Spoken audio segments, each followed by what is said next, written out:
오늘 함께 봉독하실 말씀 로마서 5장 6절부터 11절까지 한 절씩 교독하시고 마지막 11절은 다 같이 읽겠습니다.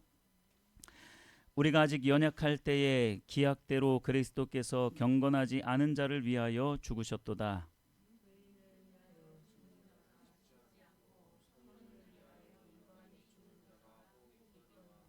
우리가 아직 죄인 되었을 때에 그리스도께서 우리를 위하여 죽으심으로 하나님께서 우리에 대한 자기의 사랑을 확증하셨느니라.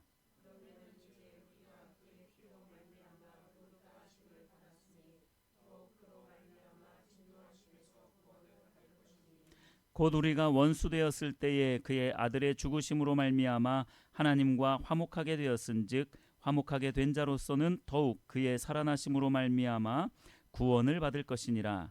그뿐 아니라 이제 우리로 화목하게 하신 우리 주 예수 그리스도로 말미암아 하나님 안에서 또한 즐거워하느니라. 아멘. 네, 오늘 이 본문 말씀 로마서 5장 6절부터 11절까지의 말씀을 통해서 만신창이가 되었어도라는 제목으로 말씀을 함께 나누도록 하겠습니다. 저는 제가 어렸을 때부터 아주 착한 사람이라고 그렇게 생각을 했습니다. 네, 부모님 말씀도 잘 듣고 심부름도 잘 하고 특히 또 어머니가 역전에서 장사하고 계실 때 도시락 배달도 제가 하면서 나는 참 착한 사람이야 라는 이런 생각을 참 많이 했던 것 같아요. 뭐 부모님 말씀 특별히 거부하거나 거역한 적 거의 없고요. 뭐 불순종하거나 뭐 대꾸하는 경우도 거의 없었어요. 뭐 학교에서도 얌전히 선생님 말씀 잘 듣고 그냥 공부만 했지. 뭐 성적이 잘 안 나와서 그렇지. 공부만 했지. 뭐 말썽 피우는 일도 거의 없었어요. 학교에서는 그냥 범생이라는 뭐 이런 별명만 그냥 듣고 뭐 아무 문제 없이 그야말로 참 착한 사람으로 그렇게 살아갔었어요. 제가 21살이 되었을 때 군대를 갔어요. 군대를 갔는데 이제 4월 1일 날 거짓말 같은 날이었죠. 4월 1일 날 만우절 날 참 거짓말처럼 군대를 갔어요. 군대를 갔는데 너무 힘든 거예요. 너무 힘든 거예요. 근데 그 군대에서 그때는 좀 구타도 어느 정도 있었고 굉장히 얼차려도 굉장히 좀 심했어요.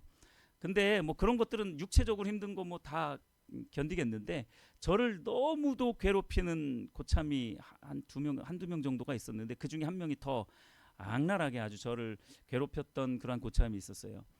2등병 때 1병 때 맨날 그냥 딱 각 잡고 딱 허리 꼿꼿이 피고 그럼 가만히 있는데 점심시간에 괜히 제 머리를 딱 때리면서 밥 먹어 새끼야. 괜히 뭐 빡 때리고 그냥 말로 저를 아주 괴롭혔던 그리고 한 번은 창고에 불러다가 저와 고참을 같이 창고에다 불러다 깜깜해 아무것도 안 보여. 근데 거기다가 딱 불러놓고 갑자기 그냥 발길질을 해대기 시작하는데 깜짝 놀랐어요. 뭐 정신없이 뭐 맞기도 하고 그랬는데 어쨌든 그 고참 때문에 제 성품이 개발이 됐어요. 그래서 어느 날은 그 고참을 이렇게 생각을 잘 이렇게 잠시 묵상을 하고 있다가 속에서 너무 화가 나가지고 한번 얘기한 적이 있는지 모르겠어요. 제 안에서 개땡끼라는 이 속에서의 소리가 엄청나게 큰 소리로 그 고참을 향해서 외치고 있더라고요. 이 개땡끼야. 속으로 근데 이 마음속으로 했으니까 그렇지 그걸 실제로 했으면 이제 더 맞았겠죠. 근데 하여튼 그 고참 때문에 저의 성품이 굉장히 많이 개발이 됐었어요. 그때부터. 그리고서 제가 그 마음이 들더라고요.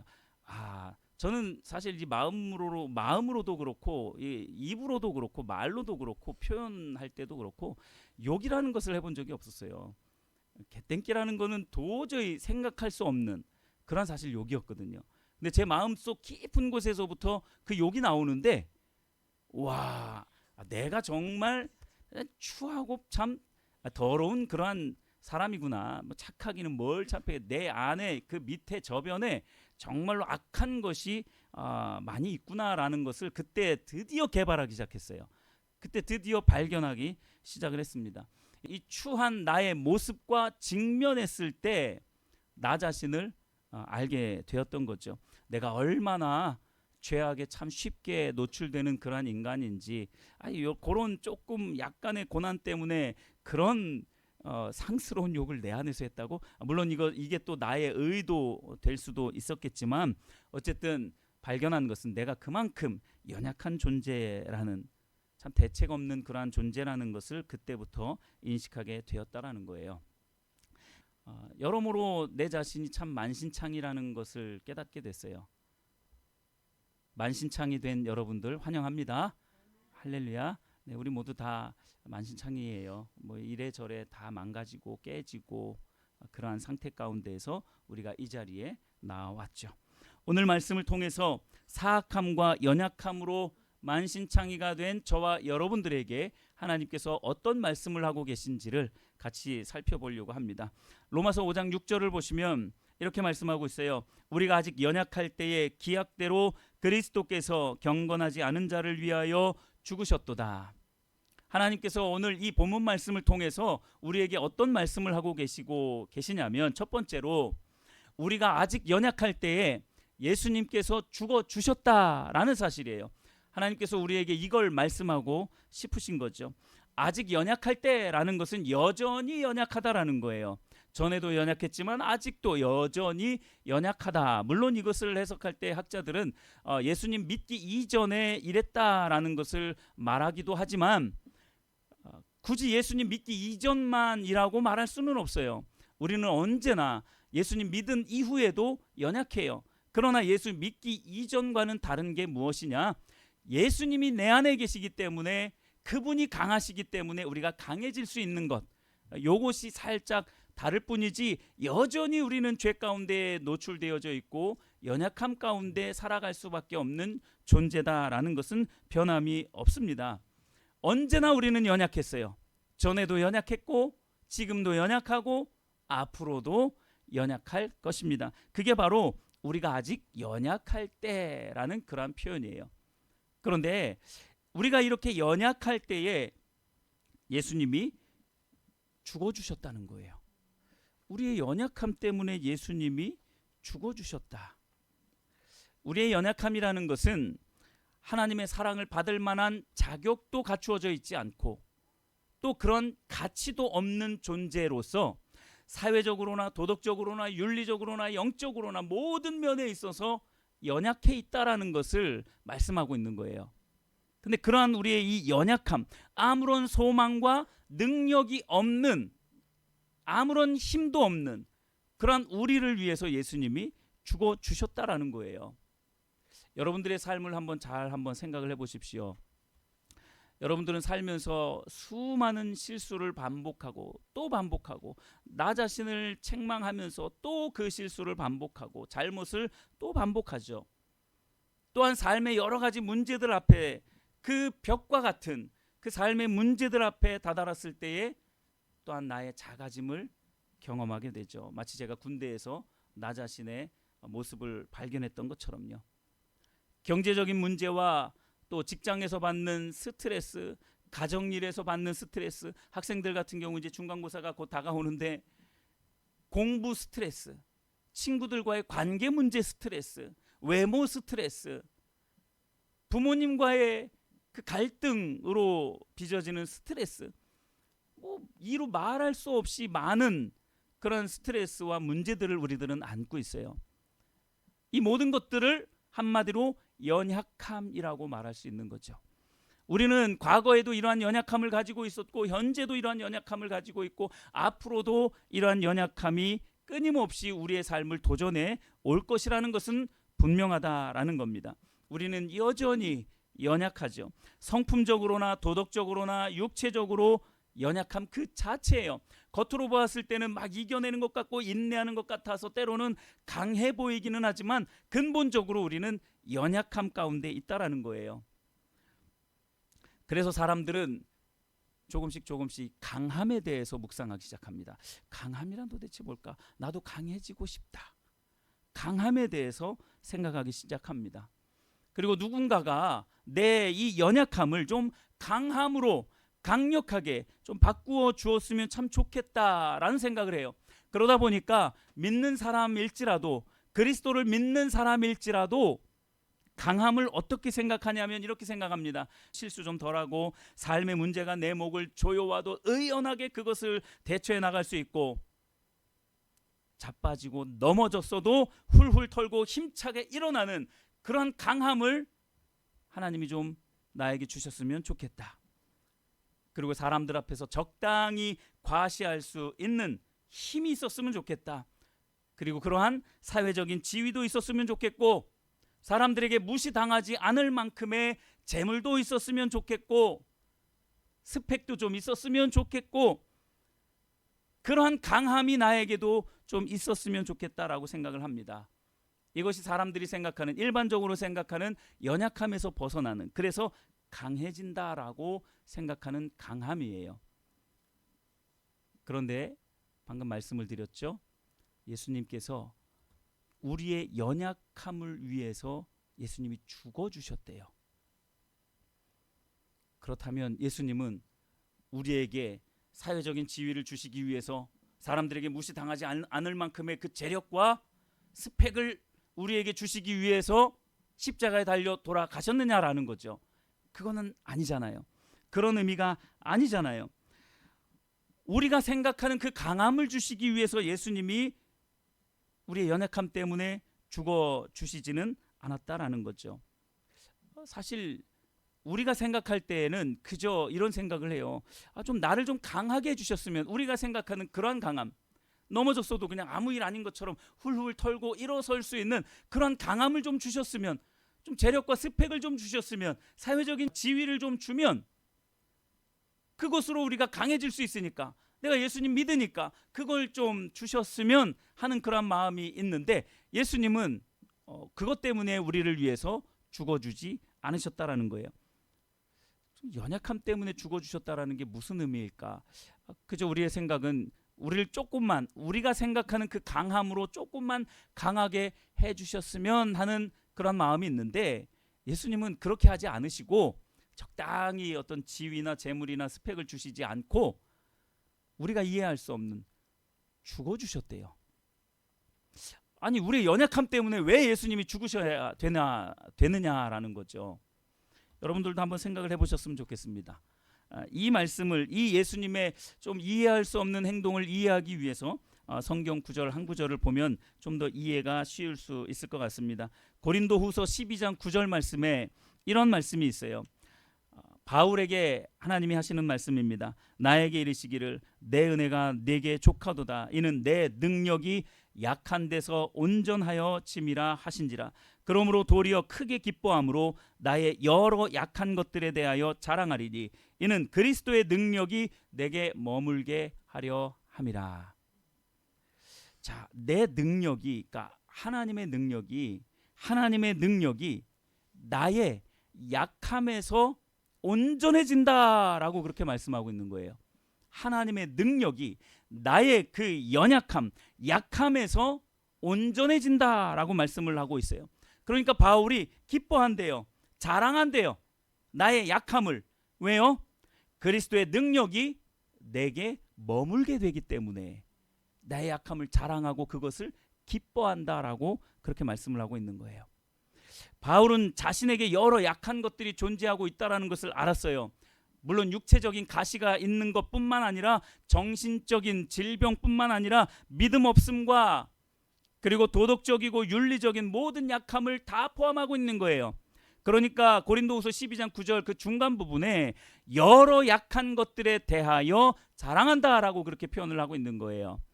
나에게 있는 그 여러 가지 약함이 있어요. 영적으로나 육적으로나 심리적으로나 정신적으로나 모든 부분에 있어서, 때로는 도덕적으로 윤리적으로 많은 부분에 있어서 약한 부분이 있는데 그 모든 것들을 자랑한대요. 그것을 기뻐한대요. 왜냐하면 그 약함 때문에 그리스도의 능력이, 하나님의 능력이 내 안에서 온전해지고 그 그리스도의 능력이 내 안에 머물게 되기 때문에 그렇다라는 것입니다.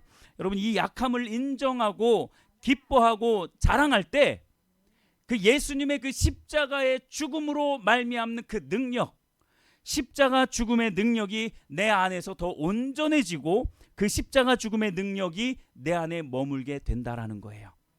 이걸 위해서 예수님이 죽으신 거예요. 십자가 죽음의 능력이 뭔지 알아야 되겠죠. 그러니까 우리에게 예수님이 그 십자가 죽음의 능력을 우리에게 주시기 위해서 우리의 연약함 때문에 죽어 주셨다라는 겁니다. 그 십자가의 죽음, 그 십자가 죽음의 능력이 뭐냐?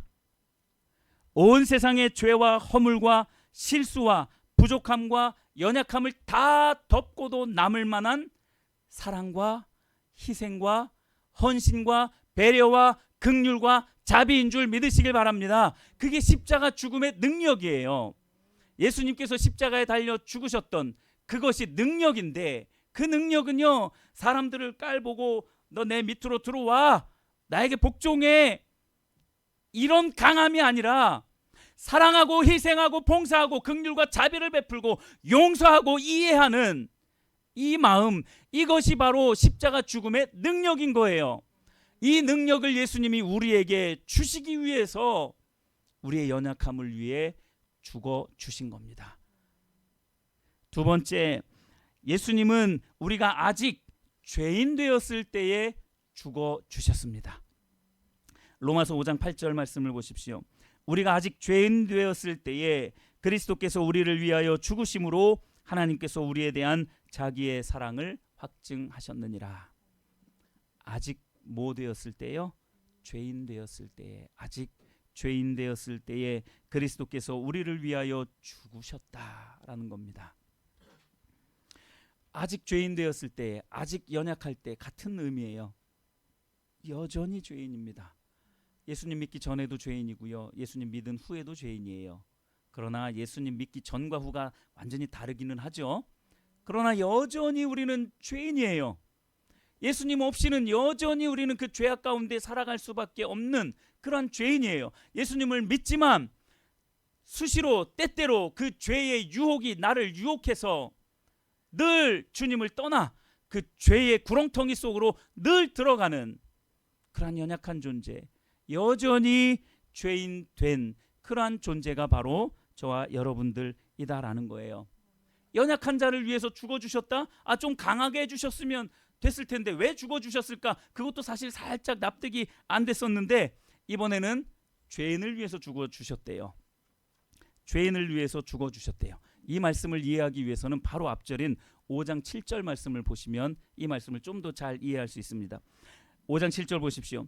의인을 위하여 죽는 자가 쉽지 않고 선인을 위하여 용감히 죽는 자가 혹 있거니와. 무슨 말입니까? 정말 진실하고 사람들에게 존경받고 칭찬받는 그러한 의로운 사람을 위해서 대신 죽어줄 사람 혹시 있을까 말까 하죠. 그렇죠? 정말로 존경받고 사랑받고 훌륭하고 의로운 그런 사람을 위해서 대신 죽어줄 사람 혹시 있으세요, 여러분? 그러기도 쉽지 않아요. 그러기도 쉽지 않습니다. 그런데 놀이터에서 놀고 있는 여자아이를 꼬셔다가 성폭행을 하고 죽이고, 길 가는 여인을 잡아다가 묻지마 폭행해서 죽이고, 힘없는 노인들 괜히 묻지마 폭행하고 돈 뺏고, 그런 흉악한 죄인을 위해서 여러분들이 대신 죄값을 내가 대신 죄 받을게요, 아니 내가 저 사람을 위해서 사형당할게요, 내가 대신 죽을게요 라고 할 사람이 있어요? 이거는요, 연약한 사람을 위해서 죽어 주시는 것보다 훨씬 더 이해가 안 가는 부분이에요. 그 흉악한 범죄자를 위해서 내가 대신 그 죄를 받을게요, 내가 대신 죽어줄게요 라고 할 사람은 아무도 없어요. 그런데 예수님이 저와 여러분들을 위해서 그렇게 했다라는 거예요.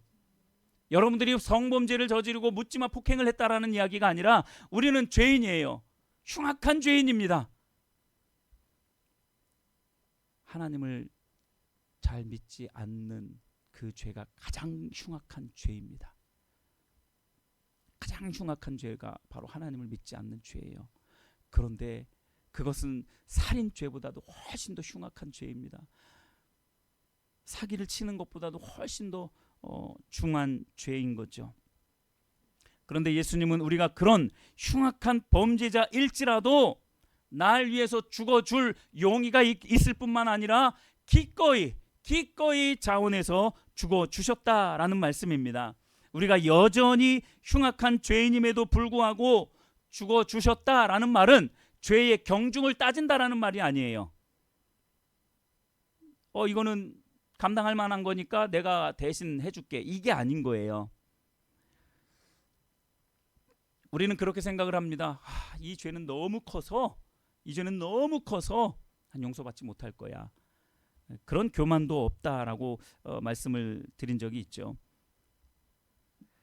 성도 여러분, 스스로 감당하지 못할 죄 가운데 빠지셨습니까? 그 말 자체가 어폐가 있어요. 스스로 감당하지 못할 죄 가운데 빠진다? 이 말 자체가 잘못됐어요. 우리는 그 어떤 죄도 감당할 수 없어요. 살인죄를 졌기 때문에 내가 감당하지 못해? 내가 100억대 사기를 쳤기 때문에, 사람을 속였기 때문에 내가 감당하지 못해? 그러면 500원짜리 껌을 하나 훔친 그 죄는 여러분들이 감당할 수 있습니까? 감당 못해요. 그것도 감당 못해요. 죄라는 것은 한번 지면 빨간 줄이 거져버려요. 그러니까 우리 그 호적에 빨간 줄이 거진다는 게 아니라, 죄라는 것은 이미 우리 심령에 빨간 줄이 거져버린 거예요. 이건 무엇으로도 지울 수 없는 거예요. 법원에서 야, 너는 500원 껌을 훔쳤으니까 그냥 내가 훈방해 줄게. 아니야, 그래도 형벌은 있어야 되니까 그냥 집행유예, 하루 집행유예, 꽝꽝꽝. 여러분, 그 형벌을 받으면 죄가 없어지는 줄 알죠? 그건 사람들이 만들어 놓은 전통이에요. 사람들끼리 합의한 겁니다. 이 정도의 형벌을 주면 그 죄를 없는 것으로 여기자. 죄를 뭐한 것으로 여기자고요? 없는 것으로 여기자라고 서로 합의하고 약속한 겁니다. 죄는 사라지지 않아요. 절대로 죄는 사라지지 않습니다. 500원짜리 껌을 훔쳤든 100억짜리 사기를 쳤든 사람의 뒤통수를 한 대 친 죄를 졌든 칼을 들고 사람을 찔러 죽이는 죄를 졌든 똑같은 죄라는 거예요. 그 죄는 그 무엇으로도 사라지지 않습니다. 그러니까 내가 큰 죄를 졌기 때문에 하나님 앞에 뵐 면목이 없어서 하나님 앞에 나아가지 못해. 나는 이거 감당하지 못해. 이건 복음을 몰라도 너무 모르는 그러한 말인 거예요. 우리는 아무것도 감당할 수 없습니다. 그 어떤 것도 감당할 수 없어요. 그러니까 예수님께로 나와서 그 죄를 깨끗함 받아야 되는 거예요. 그 대속의 은혜를 우리가 받아야 된다라는 것입니다. 죄는 우리가 감당할 만한 그런 성질의 것이 아닌 거예요. 죄라는 것은, 죄라는 성질이 바로 그렇습니다. 방금 말씀을 드렸던 것처럼 법으로 땅땅땅 하면 그거 형기 마치면 죄가 없어지는 그런 시스템이죠. 그 사람들의 약속이라니까요. 실제로는 죄가 사라진 게 아니에요. 여전히 그 죄된 본성은 우리 안에 그대로 남아있기 때문에 그래요. 감옥에 10년 갔다 오면 죄가 없어집니까? 아니라니까요. 죄는 우리 안에 그대로 있는 거예요. 다만 사람들이 약속으로 죄 없는 것으로 그렇게 치자. 그런데 법적으로도 빨간 줄은 거 있잖아요. 그 흔적은 남아 있잖아요. 결국 우리의 죄를요, 우리가 도무지 어떻게 할 수가 없다라는 거예요. 우리가 도무지 해결할 수 없는 이 죄의 문제 때문에 예수님께서 이 땅 가운데 오신 것이고 우리를 대신해서 죽어 주신 것입니다. 우리는 죽음으로도 그 죄를 씻을 수가 없어요. 내가 죽는다 하더라도 그 죄를 씻을 수가 없어요. 근데 누구의 죽음만이 그 죄를 씻을 수 있느냐? 하나님이신 예수님의 죽음만이 우리의 죄를 씻을 수 있는 거예요. 그러니까 예수님이 여전히 죄 가운데 있는, 여전히 죄인인 우리들을 위해서 죽어 주신 것입니다. 대신 죽으신 그 이유가 더 이상 죄에게 종노릇하지 말라고, 죄에게 끌려다니지 말라고, 복음 안에서 새로운 삶을 살아가라고 예수님이 여전히 죄 가운데 있는 우리를 위해서 죽어 주신 것입니다. 죽음과 멸망의 길이 아닌 새로운 살 길을 열어두신 그 사건이 바로 십자가 죽음의 사건입니다. 이 말씀을 로마서 5장에서 말씀하고 싶으신 거예요. 여전히 죄 가운데 있을 때 예수님이 죽어 주셨다라는 겁니다. 세 번째, 우리가 원수 되었을 때에 예수님이 또 죽어 주셨습니다. 로마서 5장 10절 말씀 같이 한번 읽어볼까요? 시작. 곧 우리가 원수 되었을 때에 그의 아들의 죽으심으로 말미암아 하나님과 화목하게 되었은즉 화목하게 된 자로서는 더욱 그의 살아나심으로 말미암아 구원을 받을 것이니라. 아멘. 우리가 원수 되었을 때에 예수님이 죽어 주셨다, 이렇게 말씀을 하고 있습니다. 앞에서 설명한 우리가 연약할 때 예수님이 죽어 주셨고, 또 여전히 죄인 되었을 때에 죽어 주신, 그리고 지금 읽은 원수 되었을 때나, 사실 다 한 가지를 말하고 있는 거예요. 일맥상통한 그런 내용입니다. 그런데 왜 이것을 이렇게 나누었느냐라는 거죠. 연약할 때에, 죄 가운데 있을 때, 원수 되었을 때, 여러분 이게 하나님의 의도하심이 분명히 이 안에 들어있다라는 거 여러분 눈치채셔야 되죠. 연약할 때에, 죄 가운데 있을 때, 원수 되었을 때 조금씩 강화되는 게 보여지십니까? 연약할 때, 그리고 죄 가운데 있을 때, 아니 이번에는 원수 되었을 때라고까지 말씀하고 있습니다. 여러분 지금 우리가 살펴보고 있는 이 말씀은 굉장히 심각한 상황이에요. 우리가 혹시 하나님에 대한 경계심을 넘어서 적대하고 대적하는 마음, 이 적개심을 가지고 있으면서 더 나아가 하나님을 원수처럼 생각하는 거예요. 하나님에 대해서 적개심, 거부하는 마음 정도가 아니라 하나님을 원수처럼 생각하는 거예요. 그러니까 하나님도 나를 원수처럼 생각을 해요. 그런데 이 심각한 상황 가운데에서 우리가 원수 되었을 그때에 예수님이 뭐 하셨다고요? 죽어주셨다고요. 그래서 하나님과 화목하게 하셨다고요. 우리가 하나님을 그렇게 원수처럼 생각하고 적개심을 가지고 대적하고 있을 그때에 예수님이 날 위해서 대신 죽어 주심으로 말미암아서 하나님과 내가 화목하게 되어졌다라고 그렇게 말씀을 하고 있는 거예요. 연약함과 죄 가운데 있는 것과는 또 별개의 이야기예요. 좀 더 강화되는 겁니다. 그저 죄 가운데 있는 것뿐만 아니라 하나님과 원수지간이 되어져 버린 거예요. 하나님을 대적하고 있는 겁니다. 거부하는 것뿐만 아니라 적개심을 가지고 경계하고 있는 거예요. 근데 예수님이 죽어주셨기 때문에 하나님과 화목할 수 있게 되어졌다라고 말씀을 하고 있는 겁니다. 여러분, 하나님의 이 사랑이 여러분 감당이 되십니까? 사실 우리가 이 하나님의 이 사랑을 조금이라도 맛보고 조금이라도 깨닫는다면 이건 감당할 수 없는 사랑이에요. 이걸 어떻게 우리가 감당할 수 있습니까? 근데 우리가 이걸 아무렇지도 않게 생각하는 이유는 이걸 경험해보지도 않았을 뿐만 아니라 못했을 뿐만 아니라 그럴 만한 믿음도 없고, 그러니까 하나님의 그 크신 사랑을, 정말로 그 사랑을 받으면 행복해서 하늘을 날아다닐 것 같은 그런 삶을 살 텐데 그걸 모르니까 여전히 이 땅 가운데 매여서 죄의 종노릇하면서 종처럼 살아가고 있는 거예요. 사단의 종이 되어서 살아가고 있는 거죠. 레아의 노래라는 노래가 있습니다. 김복유라는 지금 한 30대 초반의 싱어송라이터인데 한번 들어보시면 참 좋을 것 같아요. 레아의 노래라는 노래가 있는데 참 귀한 노래더라고요. 가사가 이래요. 레아가 누군지 아시죠? 창세기에 나오는 야곱의 아내인데, 원래 라헬을 너무나 좋아했는데, 야곱은 라헬을 너무나 좋아했는데 이 외삼촌 이 라반이 속여가지고 라헬을 안 주고 더 부려먹으려고 레아를 깜깜한 데다가 넣어줬어요. 그래가지고 그 레아와 이제 이렇게 먼저 결혼을 하게 돼버렸어요. 속아서 결혼을 한 거죠.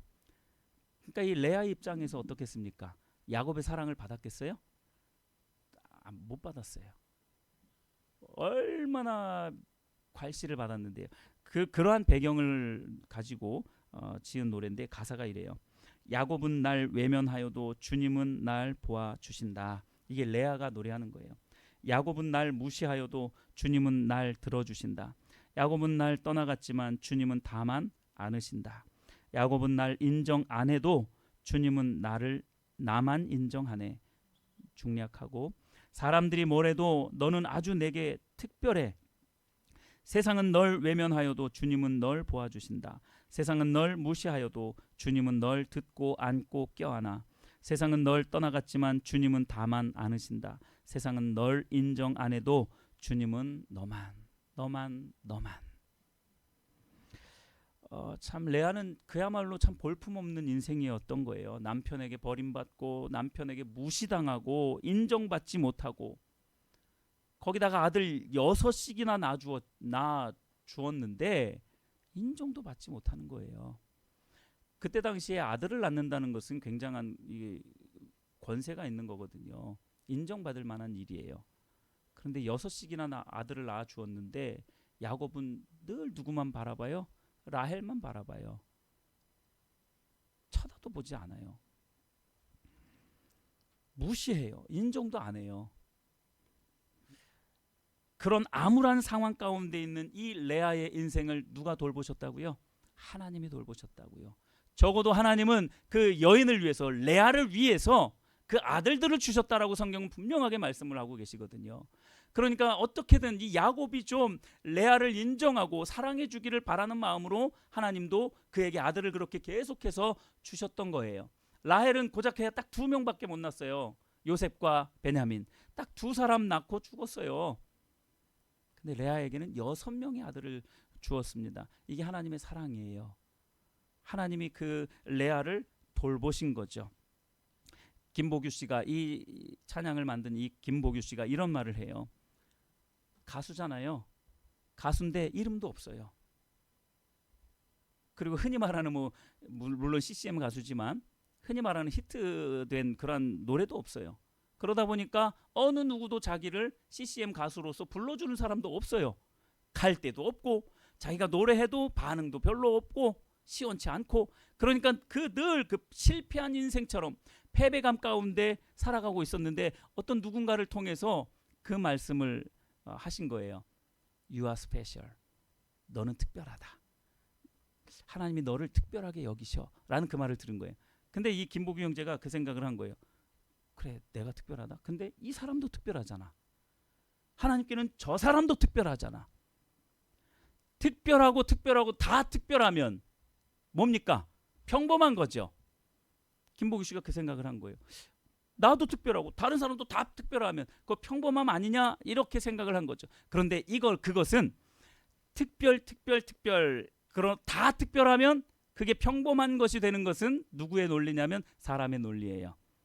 그런데 하나님의 논리로는요. 다 스페셜할 수 있는 거예요. 한 사람 한 사람이 얼마나 소중한데요. 하나님께는 그 한 영혼이 얼마나 소중한데요. 하나님은 우리 한 사람 한 사람을 천하보다도 더 귀하게 여기십니다. 그러니까 스페셜한 거죠. 그리고 이 김보규 형제가 그렇게 고백을 합니다. 어느 날 그렇게 하나님의 특별 대우를 받고 눈을 떠보니 내가 여러분들 앞에 이렇게 서서 노래를 하고 있습니다. 그렇게 고백을 하더라고요. 이렇게 말씀을 드리면서 말씀을 마치도록 하겠습니다. 여러분 오늘 이 말씀 우리에게 허락하신 이유가 분명히 있을 것입니다. 여러분이 아무리 하나님 앞에서 또는 세상에서 또는 사람들에게 만신창이가 되어서 피투성이가 되었다 할지라도 아무도 거들떠보지도 않고 아무도 거두지도 않고 아무도 돌보지 않는 것 같은 그러한 상황 가운데 있다 할지라도 예수님만큼은 여러분들을 바라보고 계신 줄 믿으시길 바랍니다. 여러분들이 아무리 볼품없는 그리고 죄 가득한 그런 모습 가운데 살아간다 하더라도 예수님은 여러분들만 바라보고 계신다라는 거예요. 여러분들이 아무리 하나님을 믿지 않고 대적하고 거부하고 적대시하고 마치 원수처럼 그렇게 생각한다 할지라도 예수님은 오늘도 죽어줄 용의가 있고 내일도 죽어줄 용의가 있다라는 그 사랑을 가지고 우리를 대하신다라는 거예요. 그래서 예수님 하나님과 나와 친밀해질 수 있는 거예요. 여러분 이 모든 복이 누구에게 주어집니까? 이 사실을 믿는 자에게, 받아들이는 자에게 이 놀라운 복을 하나님이 허락해 주시는 줄 믿으시길 바랍니다. 이러한 복을 누리는 회복과 부흥교회 모든 성도님들 다 되시기를 예수님의 이름으로 축복합니다. 아멘.